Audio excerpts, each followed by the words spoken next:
I'm Brian Spicker. I'm the president and CEO of the Maricopa Community Colleges Foundation. I'm fortunate in that I had incredibly nurturing parents. It gave me the ability and the privilege to work in the human services sector.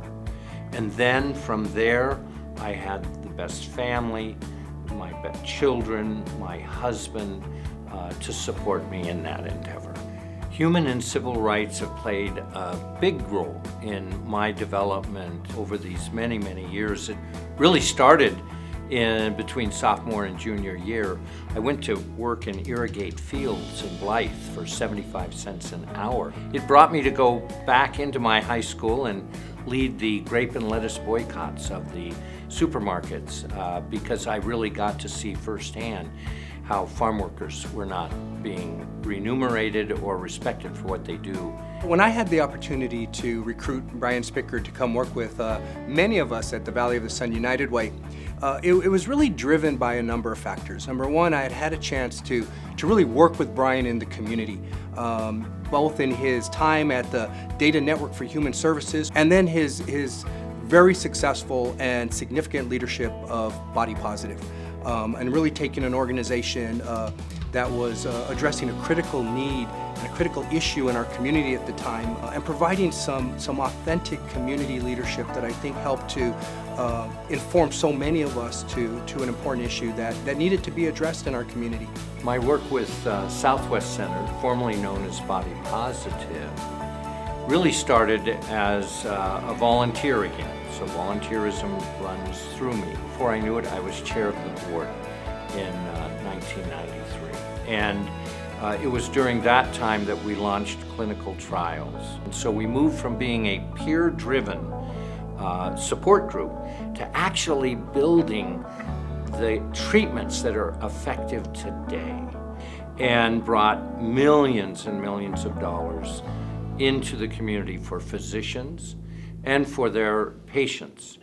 Brian is leading in an innovative way in the foundation space by thinking about how to partner with our communities and industry partners in a really different way. He's become really good at helping me to understand what that looks like by talking about creating transformational change versus creating transactional type change. And transformational change meaning we're not here to impact one aspect of a community or to impact one student. We're looking to really transform the community that we all live in and the state that we all reside in. And how can we partner with the community? How can we partner with industry leaders in a way that is transformational rather than a transaction to say, here's $1 to help you with your cause and bye-bye. Brian has raised the importance of the colleges overall, the importance of the community that they serve, the students that they serve, helping to make sure that traditionally underserved first-generation college students find value in the college system and find their place. And the foundation plays that role of helping the students in meeting the needs and the barriers that they might have to overcome. The foundation is now there, fully engaged, working with the colleges to ensure that the students succeed. And I think that's really the impact that Brian has had on the foundation. There are a couple of pieces of work that have really made a difference for Arizona, and I think of early childhood development as being one of them, because early childhood development is so critical in giving a child the basic needs for critical thinking and for being ready for a rich and nurturing life. The other area was in homelessness, to really tackle the issues around the chronically homeless.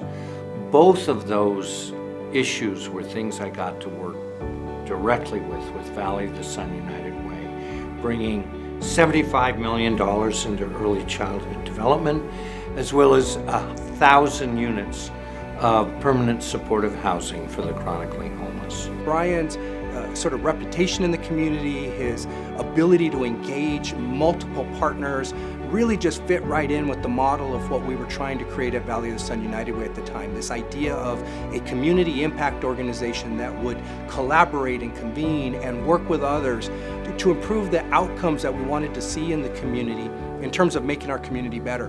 And I didn't feel that there was anybody more suited to kind of lead that effort on behalf of the United Way as Brian Spicker. Brian exemplifies the value of team building, probably the best. He's done an amazing job of bringing people to the table around this thought, around this action, of finding ways to support our students in a really different way, in a lasting way.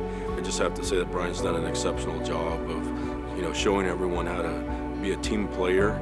Whether you're the coach or the player itself, he's been able to demonstrate how to do both of those roles. When I heard that Brian was going to be recognized with the Valley Leadership Man of the Year, I thought, you know what, this is a perfect time to celebrate somebody like Brian Spicker. He deserves it, and it's something that I think will lift our community because it will give us an opportunity to celebrate the past, but more importantly to lean into what are we going to continue to work together to help improve our communities. You now have a role model in this award in Brian Spicker that we can all try to emulate. Man and Woman of the Year, it's really a symbol of all the heroes that are men and women of the year in our community, and it's humbling, and I appreciate Valley Leadership's bestowing this award. What's even better is I get to stand up next to Angela Hugh. The one thing that people may not know about Brian is if you ask him to lift his pant leg just a little bit, you're going to see some of the fanciest socks you've ever seen anybody wear. So, if you see him around at this event tonight, ask him to see his socks. I bet you they're pretty fancy.